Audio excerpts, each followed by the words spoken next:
Hey, welcome back to Dark Souls Remastered. Kind of. So, real talk. I recorded this session. It was about an hour, and before I upload them, I always like to play them back just to make sure that there's, no issues or anything. And when I did with this episode, there was no commentary whatsoever. And as it turns out, my headphone jack wasn't quite in my headset properly, so we had no commentary.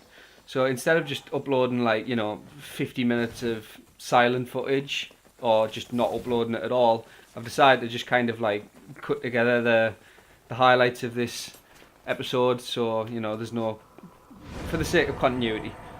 And yeah, so when I upload the next one, we know we're all caught up. So we picked up the wolf ring in the Darkroot Garden there, which is it's a really solid ring actually. It gives you 40 poise, if I remember rightly, which is quite a sizable amount, but not something we'll probably make use of because, as I've said before, our ring's pretty much set now. And this is us heading into the lower Undead Burg. It's not a very big area, this, to be honest. But we get the items, we breathe through, we open some shortcuts, which is what we're doing here. That's a shortcut to the top of Undead Burg. And now I believe next on the agenda is freeing Griggs. That's why we bought the residence key, so we could open this door down here. That's me just seeing if I can use the Black Knight sword yet, which I can't. But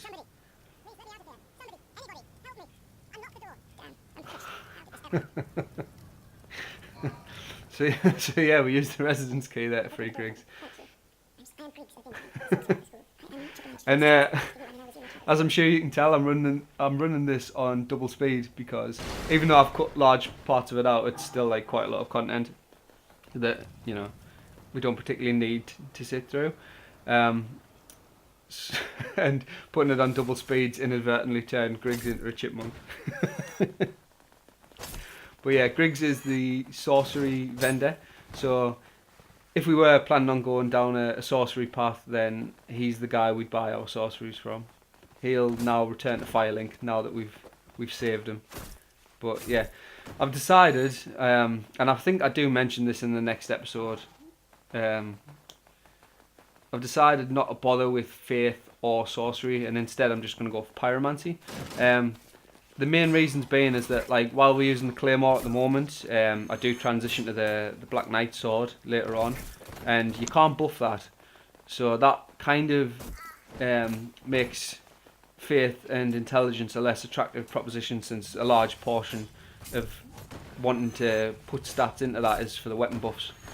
So instead, we're just going to go pyromancy, which doesn't require a stat investment, just a lot of souls.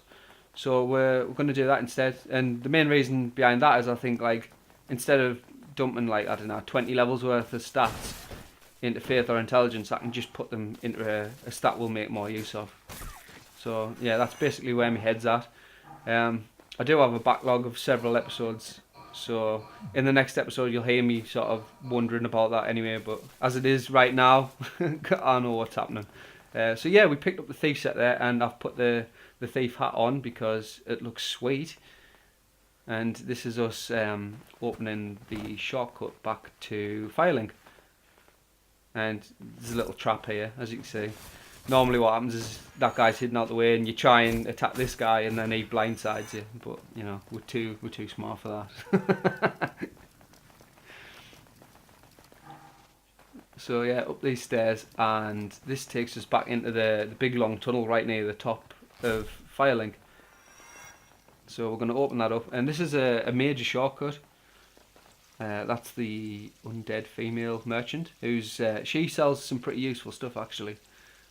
So no doubt I'll talk to her in a minute. Yeah, and she's had the chipmunk treatment as well.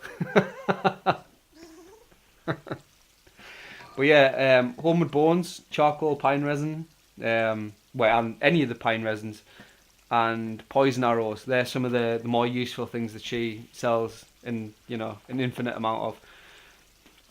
Poison arrows in particular are really useful for killing enemies at a distance and not having to get involved. So I will probably pick some of them up about the time we get to Anor Londo, because it makes dealing with the archers there a lot easier. But at 100 souls per poison arrow. It's a bit of a premium that I'm not willing to pay at this point in the game. And again, the charcoal pine resin is of little use to us if we plan on using the Black Knight sword. So this is me just poking my head out there and, you know, oh look, we're back at Undead Burg, look at the interconnectivity of the world, isn't it amazing, brilliant game design, blah blah blah, you get the idea. So yeah, I did go all the way down to the Firelink bonfire and rest because I wanted 10 flasks for when I take on Capra. As it turns out, I don't need them. Oh dear, sweet Jesus. Can you hear that? Oh, the Capra boss music at double speed is absolutely disgusting. That is nightmarish. So anyway, you can see I'm using the stair strats here, which basically the idea is you run at the top, he falls off, and he hurts his knees when he lands, so you get a moment to strike.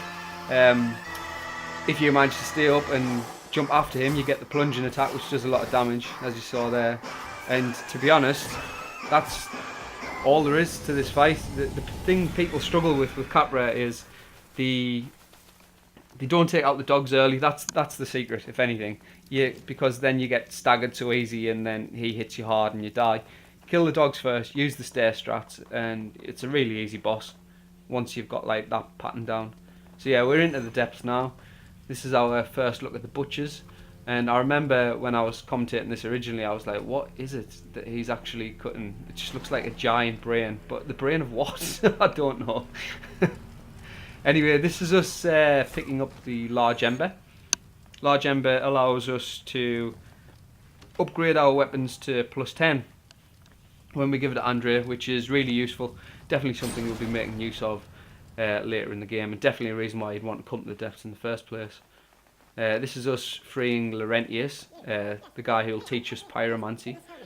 So we free him here, and if you plan on freeing him, make sure you do what I'm doing and just roll to break the barrel, because if you use your weapon, you can imagine what will happen. Little Laurentius the chipmunk. Okay, so now he'll head back to Firelink, and the next time we're there, he'll give us a pyromancy flame, and we go from there. Right, so what's next on the agenda? Can't quite remember. Oh yes, spider shield. So yeah, we're using this little shortcut here behind the butcher, and you can get to this room normally, but you can't get to this like higher ledge that we're on unless you use the shortcut. And the sole reason for doing this is the spider shield, which is the item on the other ledge that I'm walking around to now. And to be honest, this item is the whole reason I wanted to come to the depths in the first place, because the spider shield nullifies poison if you're blocking, which is really useful for Blighttown. And yeah, I left this bit at normal speed because I never normally do the plunging attack on the rat.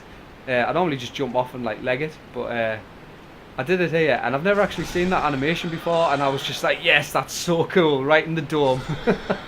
So yeah, I left that in.